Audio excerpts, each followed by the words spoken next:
Morgen, დილამშვიდობისა მეგობრებო, ავსტრიიდან. დღეს მე ვიმყოფები ულამაზეს სოფელში, ავსტრიაში, ჰალშტატი, ასე ქვია ამ სოფელს. ულამაზესი სოფელია, ძალიან მიხარია, რომ მოვახერხე, აქ ჩამოსვლა. ძალიან პატარა სოფელი არის და ძალიან ტურისტული ადგილია. მოდი გავიგოთ რა ხდის ამ სოფელს განსაკუთრებულს. ჰალშტატი არის მსოფლიოში ერთ-ერთი ყველაზე ლამაზი სოფელი. განთქმულია თავისი განსაცვიფრებელი პეიზაჟებით, მდიდარი ისტორიით და მომხიბვლელი არქიტექტურით. ჰალშტატი მდებარეობს ავსტრიის ზალცკარ-მერგუტის რეგიონში. ჰალშტატერის ტბა გარშემორტყმულია დახშტეინის ალპებით. სოფელი ასევე ცნობილია მარილის მაღაროებით. აქ მარილს ხშირად თეთრ ოქროს უწოდებენ. მოსახლეობა სწორედ მარილის წყალობით იყო მდიდარი. ჰალშტატი არის ერთ-ერთი უძველესი სოფელი ევროპაში, რომელიც არის იუნესკოს მსოფლიო მემკვიდრეობის ძეგლი. მე-19 საუკუნეში ეს ქუჩა არ არსებობდა და მოსახლეობამდე მიღწევა მხოლოდ ნავით იყო შესაძლებელი. 1890 წლიდან კი სპეციალური სამუშაოების შედეგად სანაპირო ზოლი შეამცირეს და პატარა ქუჩაც გაიყვანეს. ამ სოფელს განსაკუთრებულს ხდის ტრადიციული ალპური სტილის სახლები. ნახეთ რა ლამაზად არის ჩამწკრივებული პატარა კოტეჯები. ტბის და ალპების ფონზე საოცარი ზღაპრული პეიზაჟი იშლება. სოფელი ჰალშტატი იმდენად მოეწონათ ჩინელებს, რომ მისი ასლი ააშენეს ჩინეთში, ჰუიზოუში. ეს რეპლიკა ხაზს უსვამს ჰალშტატის საერთაშორისო აღიარებას. ყოველწლიურად უამრავი ტურისტი ჩამოდის, განსაკუთრებით ვლოგერების და ფოტოგრაფებისთვის არის ძალიან მიმზიდველი დანიშნულების ადგილი. თქვენ წარმოიდგინეთ, ტურისტების რაოდენობა უფრო მეტია, ვიდრე მოსახლეობის. 2024 წლის მონაცემებით სოფელ ჰალშტატში 751 ადამიანი ცხოვრობს. ჰალშტატის მაცხოვრებელი ჩართულია ტურიზმის ინდუსტრიაში. ასეთი მოწესრიგებული სოფელი პირველად ვნახე. ბანკომატიც რო აქვს სოფელს, თქვენ წარმოიდგინეთ, ყველაფერი ისე სუფთად გამოიყურება, გაგიხარდება, აქ გასეირნება. განსაკუთრებით მომეწონა სახლები, ესეთი ფერადი ლამაზ-ლამაზი, თანძველებური სახლები, რომელიც ძალიან მომწონს. ესეთი ავთენტურობა იგრძნობა ამ სოფელში ნამდვილად. ამიყვარდა ეს ლამაზი სოფელი. ჰალშტატი ულამაზესი არის ავსტრიაში. პატარა საყვარელი ლამაზი სოფელი, სადაც შეგიძლიათ უამრავი ლამაზი ფოტო გადაიღოთ, რადგანაც თვითონ ეს სოფელი ძალიან პატარა არის და ასევე უძველესი, შეიძლება გაგიჭირდეთ დაჯავშნა. ზოგჯერ ჩვენი მოგზაურობის მოულოდნელი ცვლილებები მიგვიყვანს ყველაზე ლამაზ დანიშნულებამდე. რადგანაც ვერ მოვახერხე სასტუმროს დაჯავშნა ჰალშტატში, ჰინტერსში ვნახე სასტუმრო. ჰალშტატიდან საათი და 35 წუთის სავალზე მანქანით. ჰინტერსი ავსტრიის კიდევ ერთი მომხიბლავი სოფელია, რომელიც მდებარეობს ზალცბურგის რეგიონში. ამ სოფელში სტუმართმოყვარეობა ერთ-ერთი მთავარი მახასიათებელია. ავსტრიული სტუმართმოყვარეობას აუზმაზე შევამჩნიე. ყოველ დილას სასტუმროს პერსონალი მაგიდაზე ათავსებდა თითოეული სტუმრის სახელს. ძალიან გამიხარდა, როცა ვნახე ბარათზე დაწერილი ჩემი სახელი. ეს იყო ძალიან ყურადღებიანი და თბილი ჟესტი. ეს კი არის ჩემი საოცმე ომლეტი, სალათი, პური, ნამცხვარი და რა თქმა უნდა ყავა. ავსტრიაში ყველაფერი სუფთა და მოწესრიგებულია, გამონაკლისი არც ეს რესტორანია. აქ დარჩენა იყო ერთ-ერთი უნიკალური და უცნაური გამოცდილება, რადგანაც ყოველ დილას 6 საათზე ეკლესიის ზარი მაღვიძებდა და ყოველ 15 წუთში გრძელდებოდა ზარის რეკვა ისევ. სამწუხაროდ ვერ დავიძინე, თუმცა ძალიან შთამაგონებელი იყო ზარის რეკვა გამთენიისას ასოცირდებოდა რაღაც ახალი დღის დასაწყისთან. კიდევ ერთი ზარი, კიდევ ახალი თავგადასავალი. ჰინტერსიდან გავამგზავრე ქალაქ ზელემსიში. ამ ქალაქში ისევე როგორც ჰალშტატში, სახლები ძალიან ლამაზად არის მოხატული და უამრავ ხიბლს და ხასიათს მატებს ქუჩებს. აქ სეირნობისას ჰუნდერტვაზერის შადრევანს წავაწყდი. ალბათ გახსოვთ ვენის ვლოგი, სადაც საუბრობდი ჰუნდერტვაზერის უნიკალურ სტილზე. აქ ამ შადრევნის ნახვა ძალიან მაგარი სიურპრიზი იყო. რადგანაც ზელემსიში ქარიანი ამინდი იყო, დიდხანს არ გავჩერდი და გავამგზავრე ქალაქ ზალცბურგში. ეს ქალაქი ცნობილია როგორც ცნობილი კომპოზიტორის ვოლფგანგ ამადეუს მოცარტის დაბადების ადგილი. ეს კი არის სახლი, სადაც მოცარტი დაიბადა. ჩემთვის ძნელად წარმოსადგენია, რომ მოცარტი ერთდროს სწორედ ამ ქუჩებში სეირნობდა და ტკბებოდა ქალაქის პანორამული ხედებით. ეს არის ჰოენზალცბურგის ციხესიმაგრე.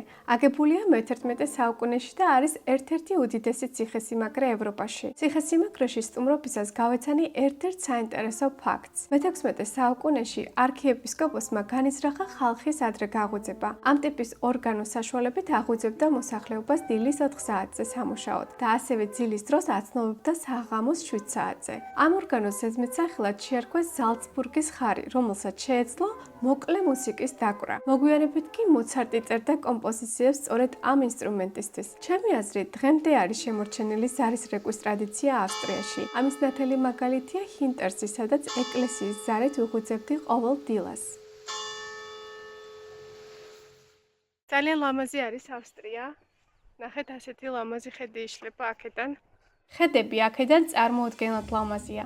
ჩემი ერთ-ერთი ფავორიტია გრუნბერგის მთა. გრუნბერგის საბაგიროთი რამოდენიმე წუთში აღმოჩნდი ამ ლამაზ ადგილას.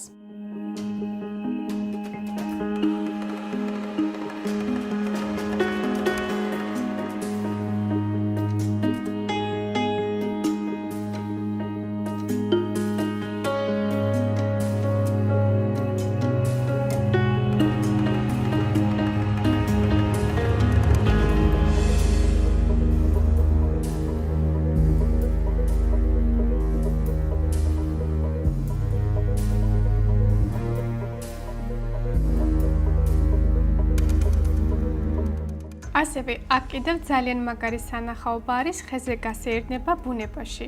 საფეხმავლო ბილიკის უნიკალური გამოცდილებაა 75 მეტრის სიმაღლიდან ჩამოსრიალება. თავიდან ცოტათი შემეშინდა ჩამოსრიალება ამ გვირაბიდან, თუმცა ძალიან სახალისო აღმოჩნდა და ყველაფერმა კარგად ჩაიარა.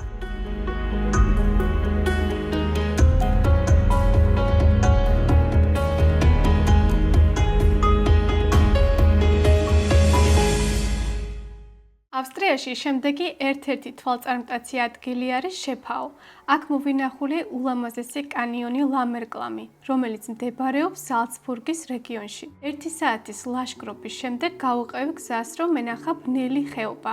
ასეთ სილამაზეს ნამდვილად არ ველოდი. ბნელი ხეობა ლამერკლამში ნამდვილად ბუნებრივი შედევრია. წყალმა გზა ღრმად გაჭრა კლდოვან რელიეფში და შექმნა განსაცვიფრებელი ბუნებრივი სილამაზე.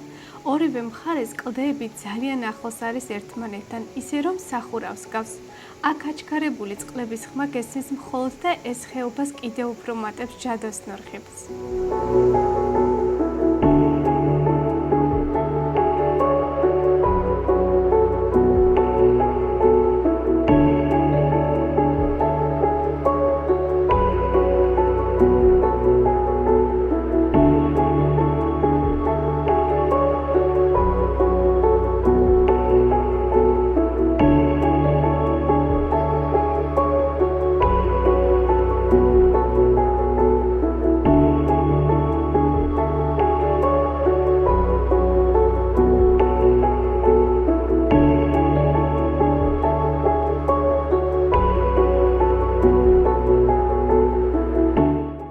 განკუთვნილია თქვენთვის მეგობრებო, ვისაც გიყვართ მოგზაურობა და ახალი ადგილების გაცნობა.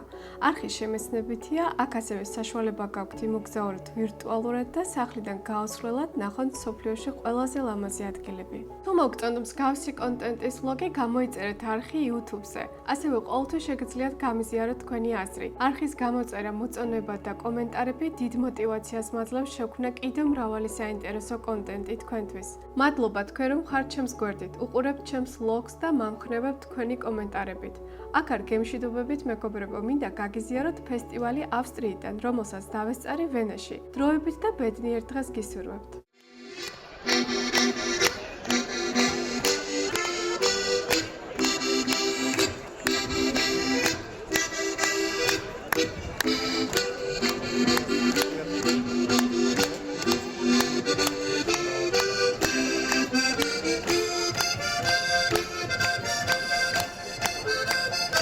Reifenübergabe. Die Arbeitsgeräte sind verstaut, die Klappen ziehen sich an, machen sich auf den Weg zum Schacht, um an das Tageslicht zurückzukehren.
das Recht auf Abendmusik. Wer kann davon das Haus für sich mit Mäusen und Sing? Wenn in der Wand ganz allein, da will ich gerade nicht sein. Wer bitte hinter mir und ich lass dich ein.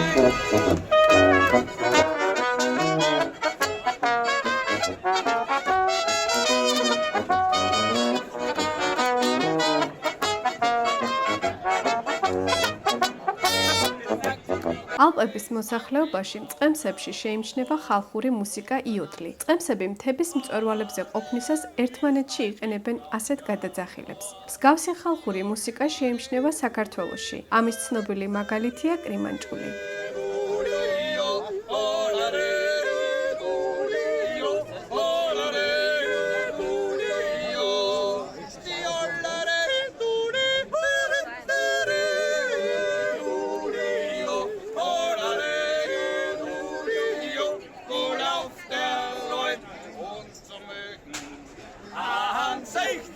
Zum Nosegler sieht,